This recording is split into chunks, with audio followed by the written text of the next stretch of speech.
Young ladies and gentlemen, welcome to VSN 2030. The topic is Sporting Hub and Industry Empowerment. Your host is me, myself, Muhammad Yunus. Together with us is from FA Selangor, Nabil. I don't think he needs much introduction. I think people who are following me are familiar with Nabil. Yeap from Swimming 12, and KJ. But before we go on and talk a bit, I'm not going to do the honors and talk about them. I think it's fun if you get them to speak on their behalf themselves. But before that, if you guys have any, this program is an engagement program in conjunction with VC Sukarnegara 2030. We celebrate and encourage our listeners to give questions, or if you don't have any questions, if you have any remark or something that you'd like to share, please do so. You can do so by raising your hand, or there's an icon of a hand there. Just put it up to indicate your interest to speak, and then I'll bring you up. Under normal circumstances, I normally open up the floor half an hour or 45 minutes into our program, but please feel free to help me out here, and throw in some questions whenever you like. I think the speakers would be more than happy to respond to them. All right, so let's begin our program. Just before we throw in the questions in relation to the subject matter, let's give each of them, let's say, 30 seconds or a minute to introduce themselves. Let's start with KJ. Mate, the floor is yours. Yeah, okay. Thank you, Yunus. All right, everyone. My name is KJ Siva. I'm from Teqball Malaysia, Malaysian Teqball Association. If for those who have never heard anything about Teqball, in the Malaysian way, Teqball is playing football in the form of sepak takraw on a ping pong table. So that sums up the introduction. Thank you, Yunus. All right, thanks, KJ. Yep. Hi, I'm EJ.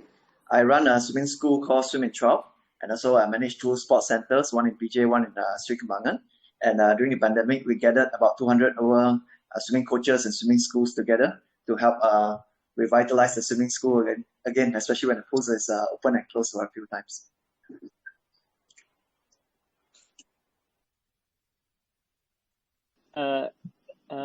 Yeah, your connection, I think needs to. We need to work on a bit on the connection because it's kind of breaking up a bit. How do you like me to call you? Is it Yeap or EJ? Okay, just call me EJ. Just an E and a J. EJ. Okay. Yeah, that's right. Okay, EJ. All right, so we have KJ, we have EJ, so it's Nabil. Nabil, so 30 seconds. Right, thanks, Yunus. You can hear me? Yeah. Yes. First of all, thanks to Bahas Bola and VSN 2030 for inviting me as a speaker. I'm with Selangor FA, FA Selangor Football Association of Selangor. I'm currently the Secretary General of the association. Actually, just recently appointed in December 2020. So it's been about 6 to 7 months on the job. And what we do at FA Selangor is we focus on football development at grassroots level. Sorry? Development and? Football development at grassroots level. So yeah. Grassroots. So that's your focus. So the professional part is left to the FC, is it? Yes, correct. So if maybe some of the listeners might not know, on the 1st of December 2020, I think our country went through a privatization exercise for our football industry, where previously in the past, the football associations, the state football associations, they manage the professional football clubs as well. But now, after the 1st of December, we've managed to privatize the football clubs and separated the roles between state FAs and the football club itself. So essentially now we get to give 100% focus on grassroots football development. Well, that's good news. That's really good news. All right, so let's start with the questions. While if there are any listeners, who would like to throw in some questions or remark, feel free to do so. Just give me an indication. That is the high five or the hand icon. Okay, KJ, I'd like to start with you, mate. What's the underlying motivation for you to start, Teqball here in Malaysia? Because it's something very, very new. Not just I'm not sure how is it in the world, but it's really, really something new in Malaysia. What provides you that drive to? Is it because the market economy? Is it right economically, or is it just purely out of passion? Something that you ventured when you were outside of Malaysia? Okay, basically I was being introduced to Teqball back in 2017 by a German football agent who actually supplying footballers to Asian region. So my background is basically working with an event industry with FAM, STL, Astro Arena, and all that. So I've been all the way in the area of producing an event rather than being a NF National Federation. So when I've been introduced to Teqball, so I visited Hungary. Teqball is originated from Hungary back in 2012. So by then, Teqball was an sports tool, footballers enhancement tool invented for the enhancement tool. So if you notice this year's Euro 2020, almost all the national team using the Teqball as table as one of the tool for them. In fact, even JDT owns a table as well. So what comes up from there, from a sport tool, now it's become Olympic sport. So we are actually in the final approval to go into the Olympic sport. In fact, we are already in the Asian beach game.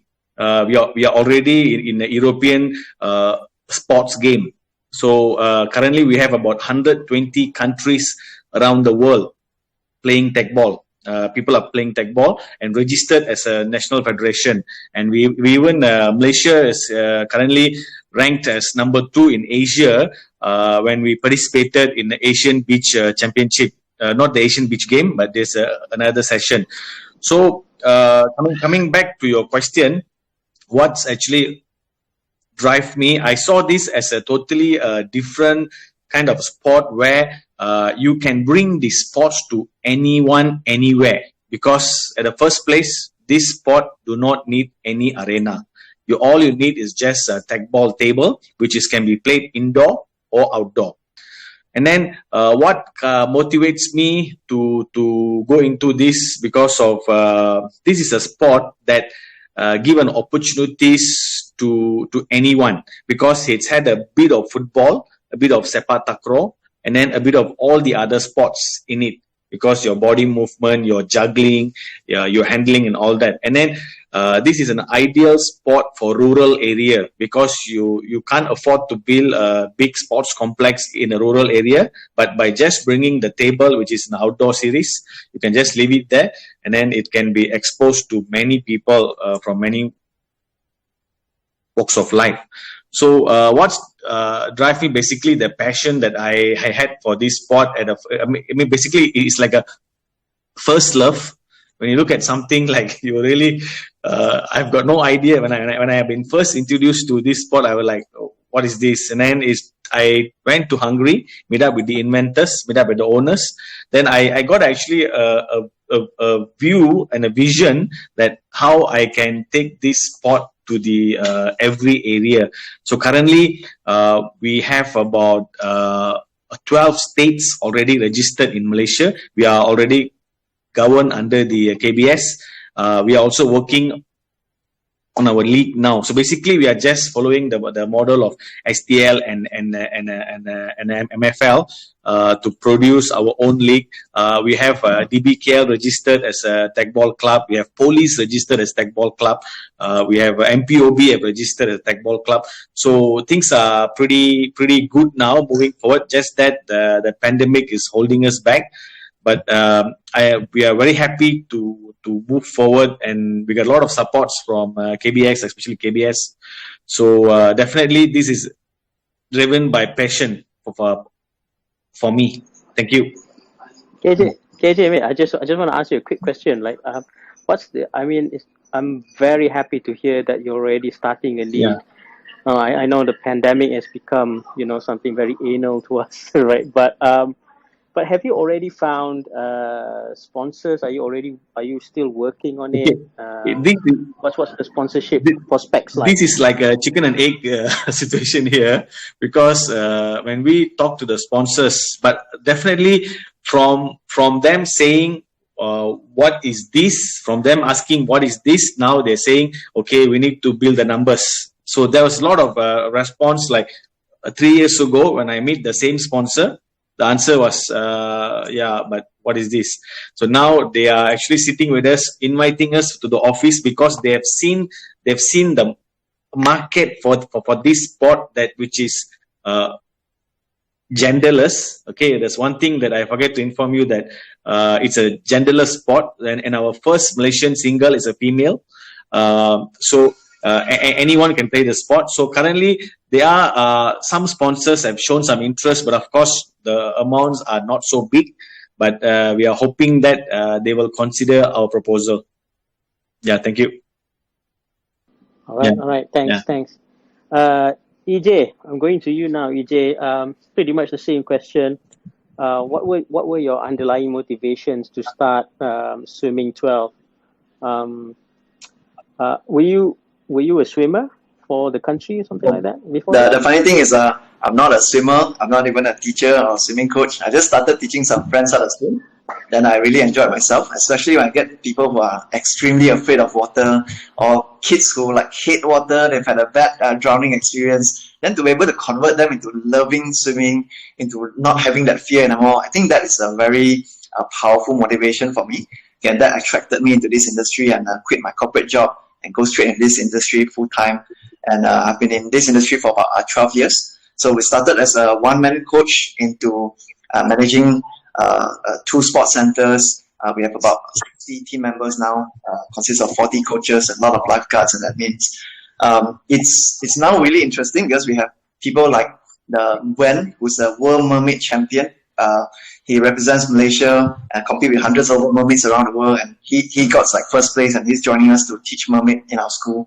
We got like someone like Daniel Bago. He's a national swimmer. He's a record holder, won many medals during the SEA Games for Malaysia. He's leading our competitive team as well, and many more talents that now from just a swimming coach into managing sports centers and building more competitive swimmers. So that's something that I really enjoy. So I said, until now, passion is something that constantly draws me into this industry. What's the? If you've opened like another, and we have 2 branches now, that definitely means that there's a huge demand, or there's a huge market for it. Is the market here strictly in the Klang Valley, or do you see that there's a prospect for you to open some places like in JB or Penang, or maybe here where I am here in Kemaman, Terengganu? Oh, I wish to be there as well. In fact, we started here in PJ, then Sri Kembangan, slightly further from our main HQ. And in fact, when you talk about JB, yes, we actually are going to JB. Now we're already exploring field pools. So that is a really interesting prospect there. And after Johor, once we get used to running it for a few months or probably a year, then we look into other places as well. There's a lot of people asking us when can we bring Swimming 12 to their own state.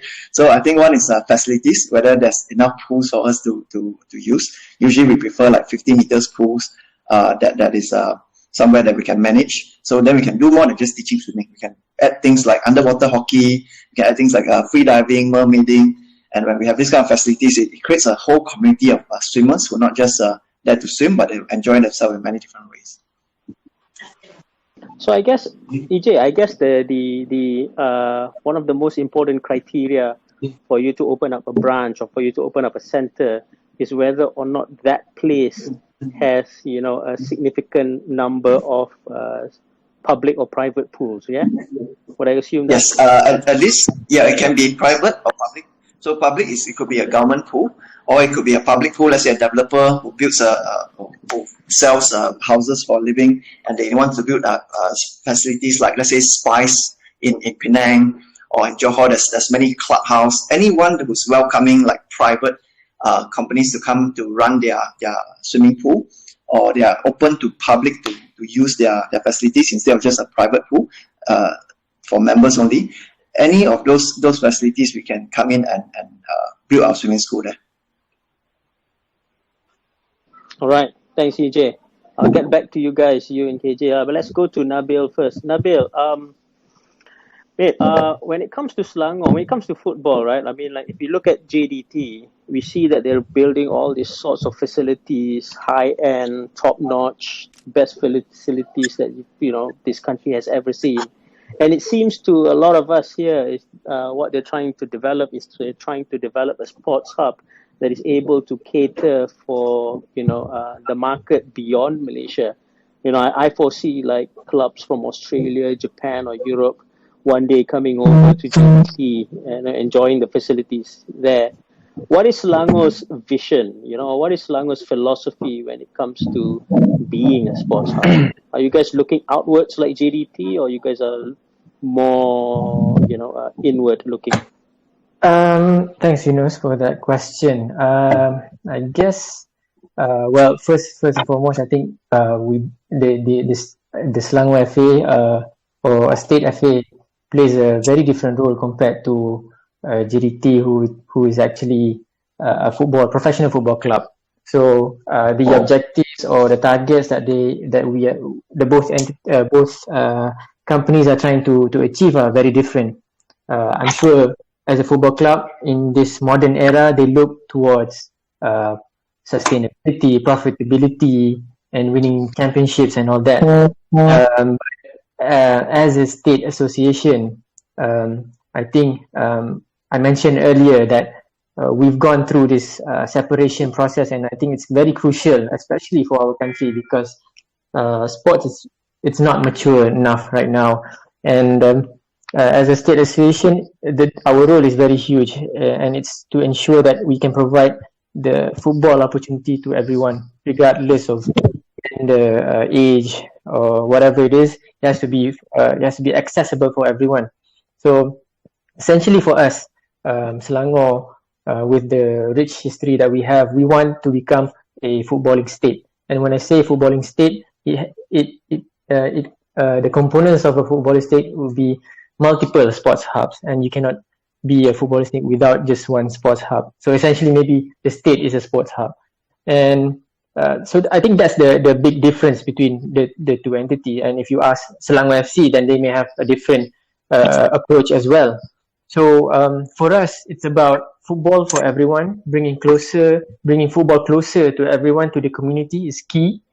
And people sometimes ask us about what's our talent development plan, what is the future for the top talents in Singapore. But the more urgent matter for us right now is to allow as many people to participate in first. Then comes the development aspect. So retaining and growing the participation is important. Not just retain, but we need to continue to grow, and we need to continue to develop skilled workforce or operators in terms of not just experts in football, but also volunteers. We see a lot of really great communities out there. I think a lot of the football community knows about Padang Bola Sepak, about Super Boba. These individuals, these groups, these NGOs, they work not for profitability, and this is sort of an organic growth for football, and which is very important. And that's our sort of aim and mission for Selangor. Nabil, can you tell me, like you've mentioned Padang Bola Sepak and Bobai. I think Selangor pretty much boasts one of the most active community, absolutely, grassroots football community in the country, right? I just want to know what are the kind of assistance that FA Selangor provides to further enrich this already successful community? What are the things that you guys are doing? Well, that's a tough question. Being in a job for only 6 months right now, but it's really important to know that for Selangor, for FA Selangor, I think one of the sort of key pillars for us would be opportunity. So number one would be opportunity. So where FA Selangor comes in is we provide. I think we probably manage the highest number of programs and competitions and whatnot. Opportunity to be as many as possible for everyone to participate, and that will be our number one service, I would say, to the ecosystem. And I think apart from that, we are because in the past. State FAs has been really focused on managing a football team, kan? I think you know. So after Yes. so after this exercise, which I said is very important, separating the roles, has allowed us to explore further avenues where we think, based on our research and observation, something that is lacking in our football community is maybe one of it would be access to better football education, and also awareness needs to be out there, so that these groups like Padang Bola Sepak, like Super Boba, even the small businesses, the jerseys, the shoes, all the components that makes up a sports hub can benefit from this education that we need for football in Malaysia. And apart from that, we are looking at how we can collaborate. I think key for football for us I've been with sort of the team that we're working right now with Selangor FC, with FAS as well. We've been working for about 4 or 5 years together, and we see partnership is very important for us to push football forward to the next level. And that's where now we are very open to all these NGOs, all these organizations, and we can try and collaborate and create a much higher impact through FAS. And so that's a few things Yunus. Apart from that, I think what people need right now, and what FAS can do, we're working on a plan to sort of provide more accessibility to the community, because it's key for sports hub. You need accessibility to these facilities, to these fields. So this is where we have a better sort of relationship with the state government, with some of the corporates, and how we can help these small clubs, these small organizations to take them to the next level by having these partnerships. Right. Thanks, Nabil. Partnerships is something very, very important in football, and I guess the same goes to a lot of other sports. So KJ, can you tell me a little bit about the partnerships that you guys engage? The reason why I'm asking this to you, KJ, is because I'm from Kemaman, and people here in Kemaman were really elated by the idea of a Teqball table coming over. You sent it over to the boys at Rio Chukai. Yes.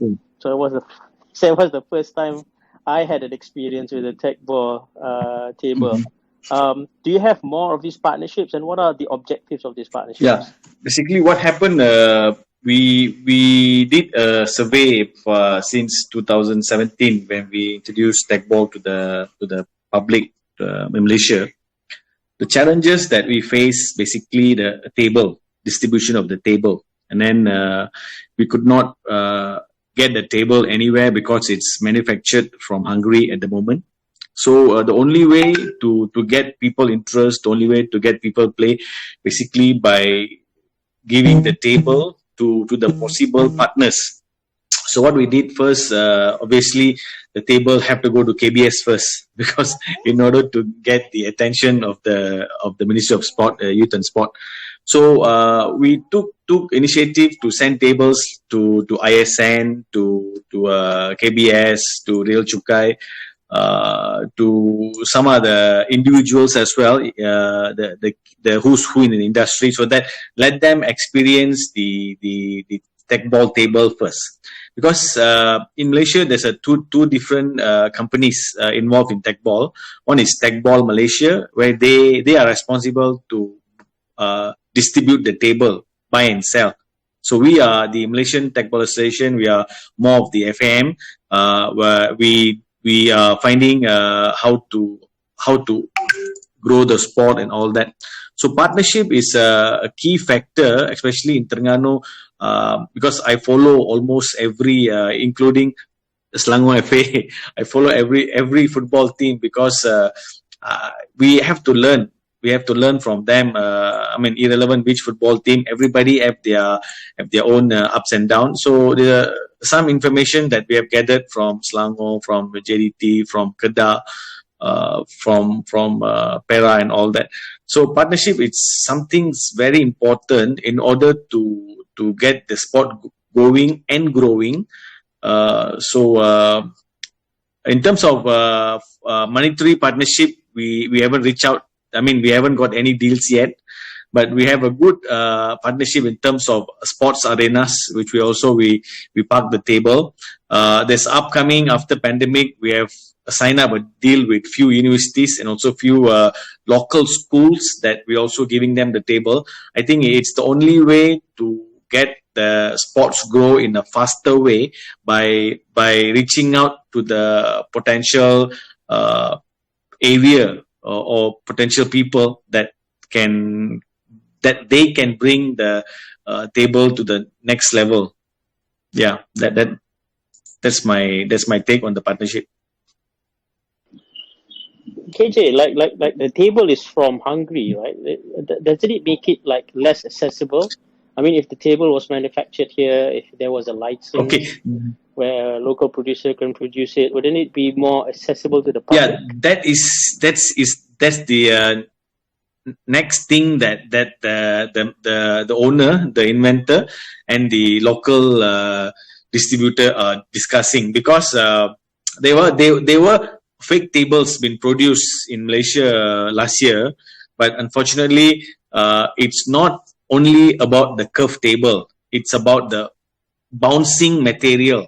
So the material which is on the table, the ball must able to bounce in certain degrees. So that's why until today, there's no one actually can produce a proper table. So now discussion going on, so that we hope that the local distributor can cut the deal with the manufacturer, so that the table is easier to reach out and also very affordable for anyone and everyone. KJ, do you have like a do you have a I mean, we understand that there's no table manufacturer here in Malaysia, but anywhere in this region is there? Okay, or it's like if you want to buy a table, you have to go to Hungary. Okay, at the moment, there's already a sample production started in Indonesia, in Thailand, and all of them have presented to the headquarters in Hungary. So we are waiting for the good news. At least they can tell us, or they can tell the manufacturers, we have approved Indonesia, so all you guys can buy the table from Indonesia. See, in terms of table, there's three types of table. One is a Tech Smart, Tech One, and Tech Lite. So currently, the Tech Lite is the most cheapest and the most affordable that the Asian can afford. And then there's a Tech One, so which in Kemaman is actually a Tech Lite. That's such a foldable table. The Tech One is actually a 180 kg table, which is mainly used for competition series.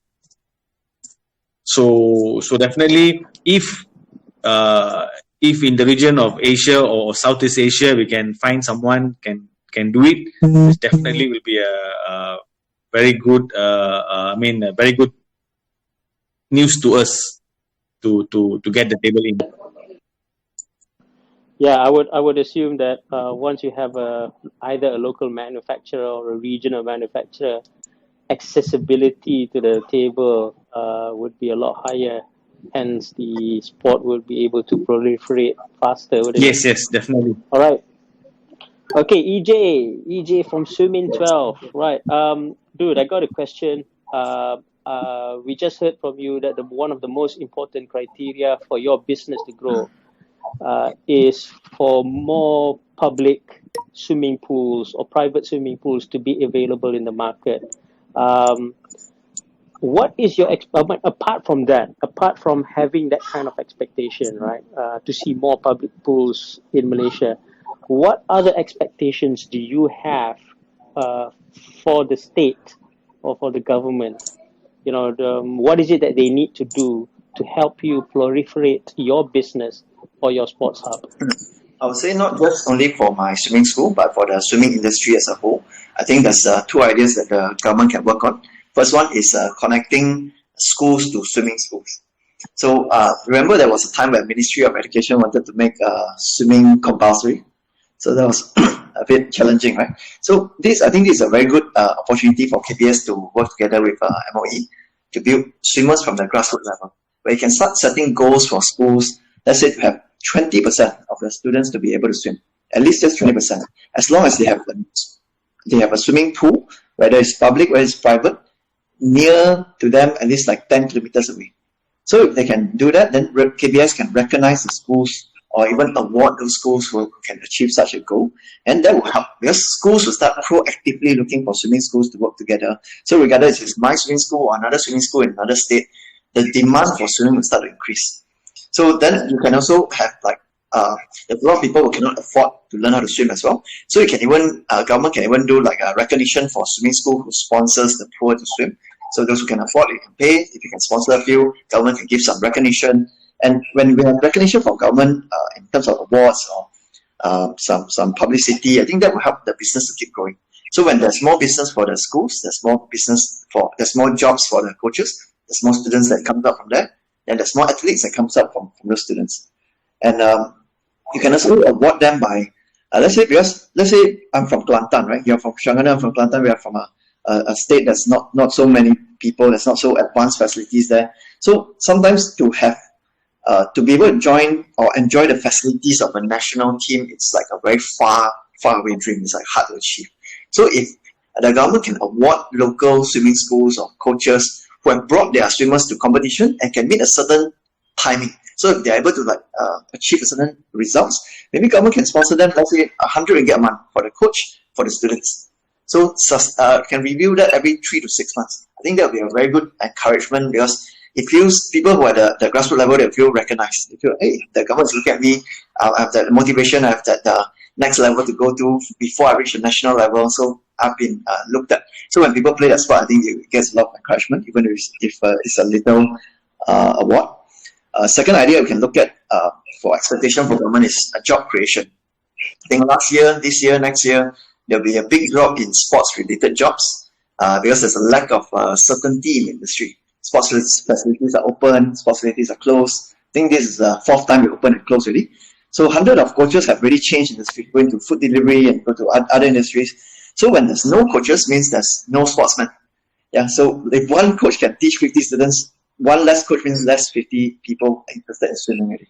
So if we can create, if KBS can work very closely with, let's say, Ministry of Human Resource to create programs for sports companies, like swimming schools or football schools or local squash coaches. So you can create sports-related jobs. Let's say you can get a minimum pay of 1,500, 2,000, depending on the state. So you can create a job for minimum 6 months. It's proven by the IBFs also. Then the employer himself will get like a 10,000 ringgit per job created. And this idea is not new. This has been created by other industries before, and it's been really successful because it gets trainers to train more coaches. It's rewarding to do that, and it's also proven that this job is not just train and let go. Train, it can become a high-paying job, sustainable job. So I think these two ideas would help very much if it's coming from the government. All right, thanks, EJ. I got a follow-up question. Yeah, I noticed your last idea in creating more job opportunities. It's a bit like a chicken and egg situation, right? I mean, like government create this kind of supply, but then the demand is not there, could be a dangerous thing. So my question is, what's the competition like for you? You know, are there any other businesses or companies like Swimming 12, and apart from something organized like you, is there also a lot of people who are doing this on a freelance basis? What's the market like? Can you just share it with us? I think there's a lot of swimming coaches out there. There's a lot of competitive swimming schools out there. They're also training other coaches. There's people who have programs, people who don't have fixed programs. I think why it's important to create this kind of jobs, because once you create this training program and it leads to a job, if the employer is willing to pay like 2,000 ringgit a month for that person for the next 6 months, right, that means there's a minimum demand for it. If there's no demand, he wouldn't even create this job. So it's demand generation, awarding the employers, and even the employers is encouraged to, like, let's say, give allowance from the 10,000 award that you're going to get when you achieve this goal. You can give like 1,000 a month allowance to the trainees, the employees. Then from that itself, it's a very rewarding experience, and I believe both the service provider, the one who teach swimming, and the one who's teaching other coaches to teach swimming can benefit a lot from it. Whether you are a freelance coach, you are learning, you get paid. Whether you are a job creator, you can find a lot of students due to your good marketing. So I think many good opportunities can be created from here. All right. Thanks, EJ. Thanks a lot. I really like the idea of having to collaborate with schools. I think this is the fourth segment of VSN 2030 on Twitter Spaces. And at every session, we've always heard about collaborating with the Ministry of Education. I think it's important for KBS, in order for VSN 2030 to be a success, to do so. It keeps on coming up. All right, I'm going to go to Nabil, but before that, to the listeners who just joined us, thank you very much. This is VSN 2020 or Visi Sukanegara 2030 via Twitter Spaces. Our topic today is on Sporting Hub and Industry Empowerment. Nabil, mate, again, I would like to ask you, you've been looking inwards a lot from the first question, the answer from the first question. Is there a huge opportunity for you to monetize from this kind of outlook? Because if you look at JDT, for example, again JDT, sorry, but again, if you look at JDT, who's been looking outwards, of course, there's a lot of revenue to be gained from that kind of outlook. What is your prospect like when you look inwards? Again, I think it's not really accurate to compare what JDT is doing. I think what Selangor FC is doing right now is also something more progressive and looking at both inwards and outwards in terms of monetizing from football.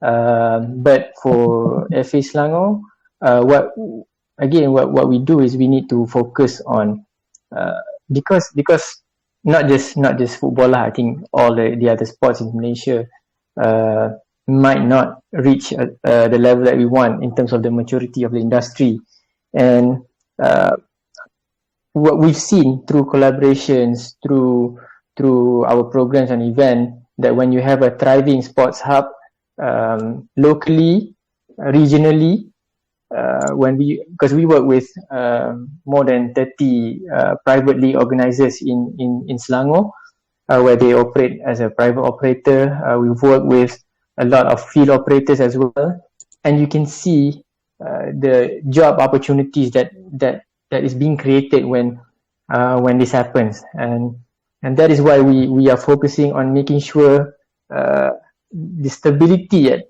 grassroots, at the regional level is there first. Then we can talk about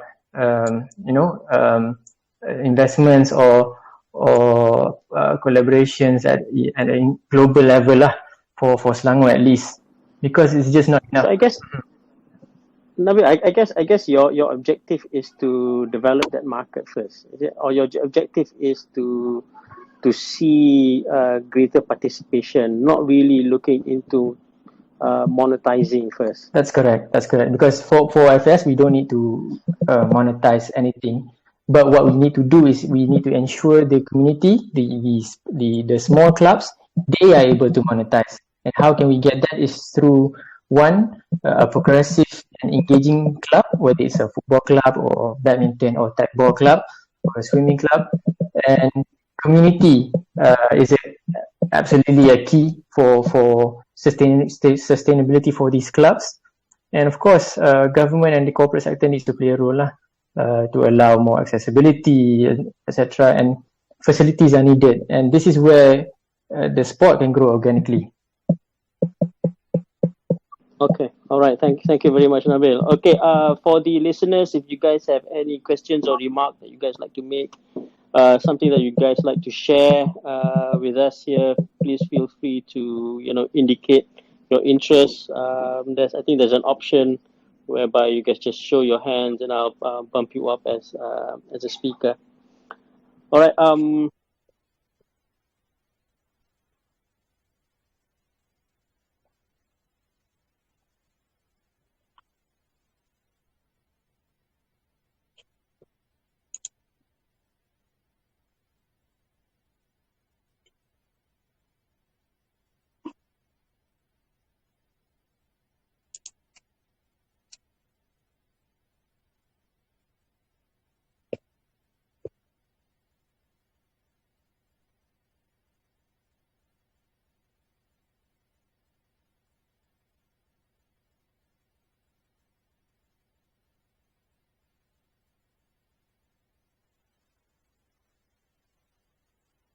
Yunus, are you there, bro? Hello, sorry, my mic was on mute and I've been speaking all alone. Oh my goodness gracious. Okay. Oh my goodness. Okay, so Zudi is here. Zudi, the floor is yours, mate. You guys have any question or any remark, please feel free to do so. Hey guys, This is embarrassing. Hey guys, thanks for doing the talk tonight. I was just wondering from FA Selangor's point of view and KJ's point of view, how would you guys make things a bit more affordable for people to play your sport, especially now after the pandemic? All right, that's a good question. So it goes to FA Selangor and Teqball Malaysia, right, Zudi? Correct, yes. Okay, all right. KJ, you want to start? Yeah. Okay. Basically, as once the pandemic is over in Avenue K, when you ask how affordable is, we have signed up a contract with an Avenue K where there's a new sports center, more like a sports activity center is coming up.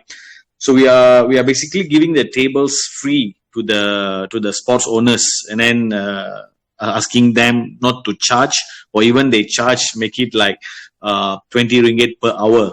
So I think Teqball can be played by minimum of 2 and maximum of 4. So 4 people, basically they can share 5 ringgit each to play the game. We also have parked the table in a few sports center, which is run by under Stadium Perbadanan Malaysia. So that, I mean, currently there's no any charges, but what we are looking at when the table goes in as also an income generator to the sports hub. Same time, it also can create an opportunity to more people to buy the table and rent it out for a very affordable rate. Yeah. Okay. Right, Nabil. Right. I think there's 2 components to this question. The first one, I think Zudi mentioned about post-pandemic. So I think this pandemic has been really tough for everyone, especially the sports industry, and the approach has to be a bit different because right now I think with all this MCO and stuff, a lot of the sports businesses, the facilities, everything are suffering, and what we're going to do with through FAS, we are working with a few organizations where we will be providing small funds, small startup funds to operators and organizers to sort of kickstart their journey again in organizing more programs across the state. And unfortunately, we don't have a lot of funds right now, but we're working very hard with the state government, with corporate sponsors on how we want to bring back football or prepare for the return of football, because I'm sure the motivation is very down. Organizers are demotivated, and we need to sort of incentivize them to start doing this again, and because they are the movers of the industry. So that is post-pandemic lah, and hopefully this happens soon. But we are ready to roll out our plan. But secondly, Zudi mentioned about being sports being more affordable, and this is where it's a much tougher exercise that we need to do, where Alhamdulillah now we see more football fields are opening, but we need to know how can we sort of make it more affordable and lowering the prices to play, because that is the only way we can, one of the ways we can increase participation. And this is where local councils and the government plays a role. Number one is probably, I think policy is very crucial for football right now, for sports in general in this country, where government and the local councils need to incentivize. I'll just give a simple example maybe there should be more tax reliefs for people who wants to spend for sports, for football, those kind of things, and that's one thing. And when you look at the local government or local councils in all the districts across the country, they have the ability. Actually, most of them they have a lot of facilities, and I think based on past research, they are quite underutilized. And how can they play a role to ensure that these facilities continue to exist and sustainable and accessible to everyone? And that is one of the ways to sort of you can break the market in terms of the pricing and the affordability. When you have more facilities, of course, you have more options to play, and you have competition in the industry, which is good, and you cannot allow it to be monopolized by just a few parties. So that is what we want to happen in Selangor, and this is where state government plays a big role. And if the private sector wants to charge more, then they need to provide better benefits and better facilities So this is a role that we've been speaking closely with not all, but most of the local councils in Selangor, and how we can work and make it more accessible and affordable. Okay, thanks Nabil. I hope that answers your question, Zudi. If you have any more questions or anything to share, feel free to barge in. I got a question. Something that Nabil popped up just now is about policies, right? And it's important to have really progressive policies. Right now in the market, a lot of people are talking about the creation or the development of a sports satellite account. This sports satellite account is very economic driven.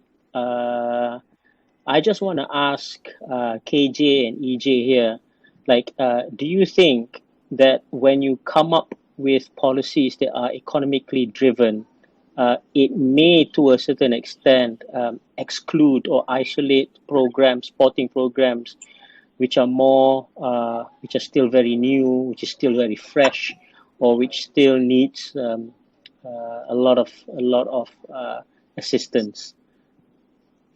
EJ, you want to start that? Yeah, I agree with you. Some things can be measured to specifically. Once you go into dollars and cents, then a lot of more new sports like football, underwater hockey, free diving, it will be very easy to be neglected. So yeah, having a sports satellite account, it's good in terms of you can't improve what you don't measure.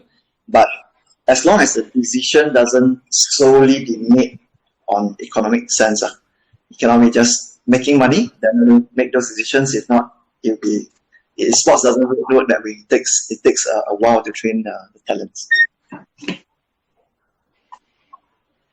All right, KJ, what's your you're managing Teqball. Teqball is basically a new sport here. So what are your views on the statement I just made just now? Basically, it's quite a challenging situation for us, because Teqball being a newborn baby, and fundamentally we don't have any funding support. So for the past 3 years, it's been supported by private funding, and then being the typical business unit, which we have to give them indication where are we heading, because the main source of income for the association is going to be from the league, from the national league. Of course, our expenses to run the league won't be as expensive as the MFL or STL. Ours will be more centralized, operated. So decisions, if decisions are made based on the KPIs on the short term, it's very hard for us to develop the sport. So it's have to be performance based. So we were lucky to get attention from the KBS, because when we sent in the national team for the second World Cup, Teqball has a World Cup every year. So our national single got a 10th placing in the world. So he was a top 10 in the world when performed, and it's actually opened up the eyes of KBS, and then we have started to get some funds to manage the team. So if it's purely been measured from the performance level, definitely it's kind of challenging for us at the moment, because we don't have that sort of players, the technical know-how, proper coaching, facilities, and all that. So this is definitely a challenging moment if it's been calculated through the performance and KPI. Okay, all right. Let's give the opportunity to Nabil also to answer that remark. Nabil, because the reason why I want to rope you in to that question as well is because you've been talking about how community centric FAS has been with all its programming. So what would be your response to this, mate? Yeah, sorry. Are you there? This is regarding the sports satellite. Sorry. Yes, the sports satellite. I'll just remind you a bit, right? Like the sports satellite count is necessary to a certain extent because it provides a insight of the contribution of the sports industry into the country's GDP. So basically, that gives indication to like the Minister of Finance, for example, on how important is the industry. And in situations like the pandemic right now, it could be an industry that either would close much later or open up first because of its importance. But if we focus entirely and look into purely on the economic sense of the industry, it might alienate, sports like Teqball, the one that KJ is doing, and it might also isolate community-centric type of programs that you're doing. So, how do you think we should mitigate all this? Right. This is a very important question and a tough one, definitely. Especially now with COVID, how the sports industry is now shut down, even during the previous lockdowns. So I guess to have it's definitely crucial to have it. We want to have it because then we can justify why why sports is the first to shut down, or sepatutnya maybe we shouldn't, kan? There's no real data on this, and the government has all the resources to do this. And why it's important is also about the investors to return back to football. They need to see what sort of potential or what sort of numbers that is there in football in terms of investment, in terms of numbers of people participating, and it should not just be purely based on economic assessment. It needs to be looked beyond economic impact. You need to look at the impact in terms of mental health, lifespan, relationships, workplace performance, community building. These are all key indicators of an advanced nation. So if you take purely economic sense of sports right now in Malaysia, then it's going to be difficult for us to strive, because we all know football, sports in the country is nowhere near maturity, and you need to look at all the aspects, and the government can research on this. You can look at all the advanced nations, the sporting countries, how crucial sports is part of the setup of the community.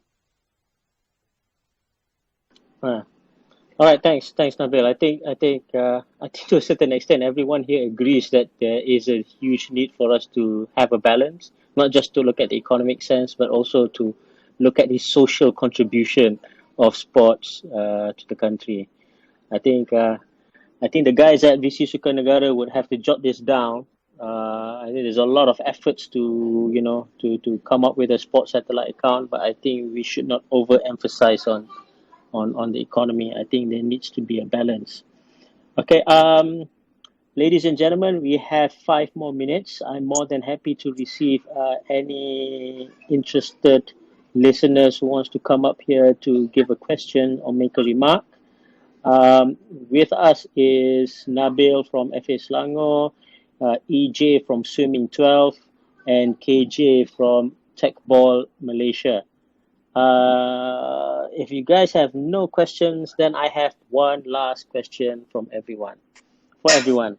So let's talk about your specific aspiration. What is it that you specifically expect from the state or from the government or from whatever blueprint that they're going to chart out at the end of this year? What is it that you specifically expect to see in this guideline? Let's start with Nabil, then EJ, and finally to KJ. Nabil, the floor is yours. What specific guideline or element or statement do you want to see within this guideline? Well, at least for a start, I think discussion. This is basic lah kot. I think discussion needs to happen a lot more lah between the government or the local the state governments with at least with the sports association, the state sports association, so that because we are on the ground and we are with the community, and there needs to be a discussion between both sides so that we can identify the right issues so that we can solve them. So the collaboration needs to be more open and better lah. I think a lot of our sessions we spoke about how crucial sports or football in school, and there needs to be some openness to all these policies with schools, with local council. How can you allow more collaborations with the community? If not, I'm sure schools are limited, have limited resources. They need to focus on maybe the academic aspect of the students, but let the local clubs come in and help you create a more exciting sports culture in your school. And this discussion needs to be made lah between both groups. Apart from that, hopefully, I think VSN is definitely an important effort right now. And what we want to see is, of course, we can continue to do our programs, our outreach, our awareness activities with the community. But for FAS, one of the key items that we are trying to look at is changes to the policy lah. We want to see more progressive policies for sports, so that companies will invest more, communities will be more open to participate. These are key. I think key to a cultural shift for our country in terms of sport. Because kita seronok kan tengok countries like US, like the UK, Australia, New Zealand, even our neighbouring countries pun, the sports participation is huge compared to maybe us lah kot. And I'm just basing this on maybe the setup of our professional football league lah, where stadium attendance is not that high, and we question that lah, why a state like Selangor has 6 million population but can only garner less than 1% on average in terms of stadium attendance. So policies is quite crucial lah, and that's where we can try and shift the culture in the community.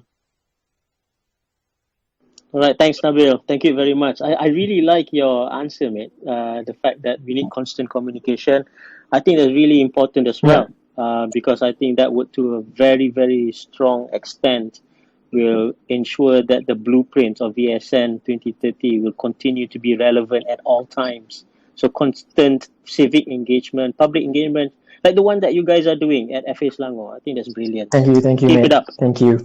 Thanks. Okay, EJ, what is the thing that you expect to see within this blueprint that's going to come out at the end of this year? Shoot. I agree a lot with Nabil on the communication part, like setting up town halls, more frequent discussions. And nowadays, since we are all used to Zoom and even probably in future Twitter space, we could have more of these sharing sessions with the government through different departments, and invite not just associations, but smaller schools, smaller coaches, freelance coaches, get into the discussion and see what do they need. So when we allocate the government budget, we don't just allocate for the whole year. Then once the budget has been allocated, then we say, I've planned everything ready for the whole year. So at least if we have constant discussion, then we plan again for the next one. We listen to what are the suggestions, then we allocate some budget for those things, then follow up again on what's the progress for those budget allocated. Then again, continue listening again, what needs to be changed, because there's no perfect plan. Plans always change all the time, ideas change all the time, then we need to try and error a lot. So I think constantly listen, allocate budget, then from there constantly adapt. I think that will help a lot. And the government needs to, I think, probably more proactively look up for people to listen to, rather than just listen to, hey, I got this thing, come and join me if you want to. So we're going to go more into like invitations to as many active coaches as possible, or swimming schools or football schools as possible. I think that will help a lot. Yeah. I absolutely agree with that, man. The collaboration with schools. We've been hearing it over and over again. My brothers and sisters goes to school in Singapore. Nearly all the schools have their own swimming pools. I would love to see that in my son's school right now. But hopefully after VSN. Thanks, mate. Thanks a lot for your input. All right, KJ, Teqball. I pretty much know already what you expect. You expect government funding to come up with something like the National Football Development Program, but the National Teqball Development Program. Am I right? Yes. No. I mean, like, great minds work alike. So, no, for me, I think Nabil and EJ already covered the communication, collaboration, and the part. I think it's already a good start with the current sports ministry to start the VSN 2030. I think this is already a good platform to move forward, where we see lots of dialogue session, a lot of data-driven activities. So this is what we've been missing for many years. That like how Nabil have given his info on the 6 million people, but just can attend one person. So for me, from a very new sport, from a baby sport, we always look at all the other sport and try to get the engagement, how we can take the sport to the next level.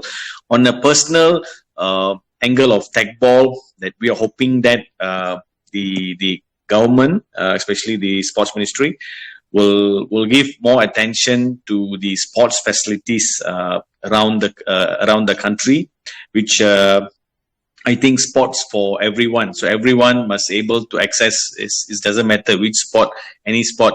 And I was very lucky to be studying in ACS Ipoh, where we had our own swimming pool. So EJ, for information, I'm from a full-fledged swimming pool school where we have a good facility there. So I believe with these kind of facilities, I've seen how the sports have grown, how the Sukma, the Perak Sukma team had a lot of swimmers, almost 80% from our school, from ACS Ipoh. Our vision, Teqball Malaysia vision, we don't have a far vision. We just have 2023. We want every single state to ensure that every district have a Teqball club. In short, every district should have at least one Teqball table in the entire Malaysia. So that's our main focus now to move forward. So basically, constant communication, collaboration, data-driven research by the ministry to engage more people, to assist the sports federation, to assist individual associations which related to sports, to support this, so that the sports fraternity will get the inside information. How can they move forward by developing each and every respective association? So that's my take on this. Right. Thanks, Yeah. KJ. Thanks a lot. If you guys want to know, Shamil, one of the listeners on our program today, is the CEO of Data Sukan, which has been commissioned to gather insights and opinions of everyone. I find this segment to be one of the most unique segments so far, because the input right now is not about the blueprint. It's about the canvassing. A lot of you guys want to see more engagement, more constant communication. So it's not really what's precious about this. It's not really the blueprint, but the journey in getting this blueprint, and to ensure that this blueprint is a living document that continues to be revised and evolve because of this constant communication that I think members or the speakers in this segment is asking for. This is so unique. I love it. Okay, I'm going to end this segment. But before that, we have Zuhdi here. Zuhdi is one of our speakers, invited speakers, was a listener. We bumped him up as a speaker. He threw a question to us. Zuhdi, I want to give you this opportunity, man, to share with us, what is it that you want to, what is it that you expect to see within this blueprint? Are you still with us? Can you share us that, that insight? Yeah, of yours? I'm here. Thank you for putting me on. We're saving the best for last, Zuhdi. Go ahead, man. I just want to see in the future that, like how EJ, KJ, and Nabil all said, about how we involve sports more in school, just because I think that's where the bulk of our athletes will come from. And in terms of introducing it with education, where we can see in a lot of international schools, it becomes part of the curriculum to learn different sports and to expose everyone. And as a sports science graduate myself, I feel like it's an important part for everyone to learn about sports, not just to become professionals, but in order for them to become more balanced and more well-rounded human beings. Oh, I love that. I really love that. Shamil, if you're listening, and I know you are, maybe we could, have a discussion on whether or not the Ministry of Youth and Sports should be renamed as the Ministry of Education and Sports. Because people has been bringing up this collaboration on and on and on. I think there's a huge need for us to start talking about that. All right, ladies and gentlemen, thank you very much for spending time with me, Yunus of Bahas Bola. on VSN 2030 Twitter Spaces on the subject matter Sporting Hub and Industry Empowerment. Thank you, Nabil from FA Selangor, EJ from Swimming 12, and KJ from Teqball Malaysia. Thank you very much, guys. Don't forget, it's 10 p.m. JDT is playing at the Asian Champions League. Don't forget to watch that. Thank you, everyone, and have a good day. Have a good weekend. Thank you for having us, Dinesh. Cheers. Take care. Yes, thank you, guys. Bye.